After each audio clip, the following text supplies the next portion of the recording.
Ladies and gentlemen, welcome back to the History Cloak channel. I'm Mr. McGee. Our last episode ended on a cliffhanger. Israel had been invaded by Egypt, Syria, Jordan, Lebanon, and Iraq one day after they had become a country. So needless to say, today's episode is going to take a look at the results of that war, as well as subsequent events leading closer and closer to the present day. So ladies and gentlemen, let's begin. Now this war is referred to as the First Arab-Israeli War. Now this war is not just a battle for land. As we said before, the conflict is much deeper. This war is a war of survival. Either the Jews win and survive, or the Arabs win and the Jews are annihilated. To quote Azzam Pasha, the Secretary General of the Arab League at this time, "It will be a war of annihilation. It will be a momentous massacre in history that will be talked about like the massacres of the Mongols or the Crusades." Now, because Israel is one day old, they don't have a national military. What they have are the Haganah. Haganah is a Hebrew word meaning defense. So the little towns and villages and cities that were in Israel, they had their own Haganah because of all the years of Arab revolts that we talked about in the last episode, all of the Arab riots, and the fact that the Arab community within Palestine at that time, as well as around Palestine, did not like Jews. So they had to defend their villages and their cities with a Haganah. Well, over the years, that Haganah had developed from just being a local militia in each town to being an organized defense force that then had to work together when this invasion happened. By the way, the Haganah at the end of the First Arab-Israeli War will be called the Israeli Defense Force, or the IDF. I'm sure you guys have heard that name in the news. When the invasion happened, the international community, for the most part, condemned the actions of the Arab countries, but pretty much stayed out of it. The United States, for instance, condemned the actions, but refused to sell arms to Israel for fear of creating an escalating conflict. The Soviet Union also condemned the Arabs' actions. Now, I know that sounds weird. The US and the Soviet Union actually agreeing on something, but yes, they did actually agree on this, that what the Arabs did was wrong, but they're also going to kind of stay out of it. Now, the Arab countries and Egypt, because Egypt is not an Arab country, Egyptian is a completely different ethnic group, but it's a lot easier just to say the Arab countries, everybody knows what you mean. So, the Arab countries had more than enough firepower because they had been ruled by Britain for years, and they were well armed by the British. The Haganah, on the other hand, had to get smuggled weapons from Czechoslovakia. That was how they armed themselves. Israel, needless to say, is outgunned. But when you are fighting for your own survival, it tends to kind of put some strength in you. Israel is going to fight, and they're going to hold off the attack of the Arabs. And by hold off the attack, what I mean is the Arabs are not able to crush them and drive them into the sea, as some of the Arab broadcasts had talked about at that time. In fact, not only is Israel not crushed and annihilated, they actually take over the Negev Desert. That's the southern part of what we now know as Israel. They are able to capture the entire Negev from Egypt, leaving only a little strip of land called the Gaza Strip. Egypt will still maintain control of the Gaza Strip at this time. Now, the devastating part for Israel is that they lose half of Jerusalem. The Jordanians take half of Jerusalem, including the Old Quarter, which is a Jewish area. It has a lot of religious significance in Judaism. They capture the Old Quarter and half of Jerusalem, basically East Jerusalem. Israel is able to capture the roads leading into Jerusalem. So that does give them a little bit of control of Jerusalem, but the eastern half of Jerusalem is lost. So to make a long story short, Israel is able to survive. They're able to win and actually capture territory. When you look at the new map of Israel, Israel is actually now a little bit larger, and the Arab areas are now smaller.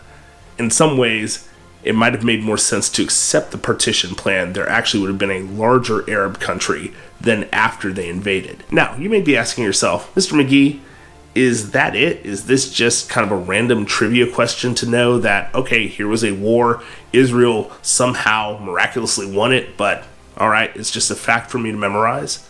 Well, no. Remember, this war, as well as others that we'll talk about, has impacts that we still see today. Now, the impact that we need to know is not only do we see the map of Israel post the first Arab-Israeli war, we also have to talk about the issue of Palestinian Arab refugees. This is the first time that this is going to be mentioned. So the numbers vary, but basically around 700,000 Palestinian Arabs leave. They leave during the first Arab-Israeli war, and about 150,000, 160,000 Palestinian Arabs stay in Israel. Now, why is that important? Well, the 160,000 who stay in Israel, they become Israeli citizens and a part of the country of Israel. The 700,000 Palestinian Arabs who leave, now they are out. A lot of them left expecting to return after Israel was defeated, only to find out, oh no, Israel's not defeated. What are we going to do? Now, that's not the only reason that Palestinian Arabs left. Some left because the Arab countries told them, hey, you need to get out because we are coming through this area, and honestly, we're not going to try to distinguish between you and who's Jewish, so unless you plan on dying, get out. Others left because the fighting was so intense in their area that they decided to wait it out in one of the Arab countries instead of staying in Israel. And in some instances, the Haganah were responsible for pushing some Palestinian Arabs out of their towns and into Arab-controlled areas. This helps us to understand the Palestinian Arab refugees and where they came from. It starts with the invasion of Israel, and then from there, we have this crisis. Now, it must be said that the government of Israel, following the end of the Arab-Israeli war, does offer to allow 100,000 Palestinian Arabs back to Israel, and also to reunite families that had been separated. So you have some Palestinian Arabs who are in Israel, who stayed in Israel, others who fled, allow them to be brought back in.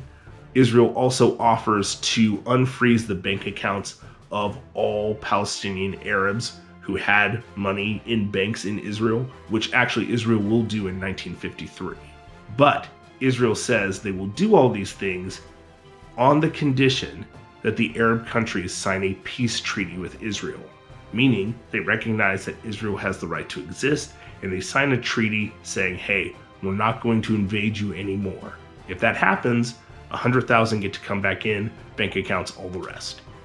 The Arab countries say no. The Arab countries say, before we even consider a treaty, you have to allow the refugees back into Israel. And Israel says, no, it has to be on the condition that you sign a treaty admitting that we have the right to exist. The Arab countries say no, and that's when talks falter. As I said, the bank accounts will be unfrozen in 1953. But as to more Palestinian Arabs coming back into Israel, because the Arab countries say no to a peace treaty, therefore nothing happens. Now, you're probably thinking, okay, now I've got it. These people are refugees, the Palestinian Arabs who left, and they're going to remain refugees. Well, actually, that whole refugee conflict isn't going to pop up for a while. The Palestinian Arabs who are refugees in Jordan become Jordanian citizens. The Palestinian Arabs who move to Egypt become Egyptians. The Palestinian Arabs who move into Syria and Lebanon, they never become citizens, but they remain as refugees in Syria and Lebanon. But the issue of Palestinian refugees and creating a homeland for them, that actually is not a thing at this moment. Now, we must also talk about the Jewish refugees. Now, if you're thinking, wait a second, Israel won. What Jewish refugees? Well, not Jewish refugees from Israel. We're talking about Jewish refugees from the countries in North Africa, and the countries in Southwest Asia. So in that time period, 1948 to 1972, around 820,000 Jews are expelled from the countries of North Africa and Southwest Asia. Now keep in mind, these are all Muslim majority countries. They kick out their entire Jewish population. And around 586,000 of that 820,000 moved to Israel. So Israel receives an influx of Jews who are kicked out in response to Israel becoming a country. So not only is Israel a brand new country, but in its first couple decades, it's going to have to figure out how to take in and take care of Jews who are coming from North Africa, Jews who are coming from Southwest Asia into their country to seek a place of refuge. Thus ends the first Arab-Israeli War. Now, I'm sure you've noticed, wow, there are a lot of loose ends that haven't been tied up. Well, yes, that is true, and that is the case. But we need that foundation of the first Arab-Israeli War and the Palestinian refugees to help us to see with a little bit of clarity what is happening in the present. Now, in the next episode, we are going to tackle the Suez Canal crisis, the Six-Day War, and the Yom Kippur War. But I felt for this video, since we had such a long video to start off with, let's keep this one short. Let's deal with the foundational war between the Arabs and Israel and help us to better understand what is going on in the region today. So, ladies and gentlemen, I hope you enjoyed this video. If you have any questions or comments, please leave them respectfully and politely in the description box below. I'm Mr. McGee. Take care.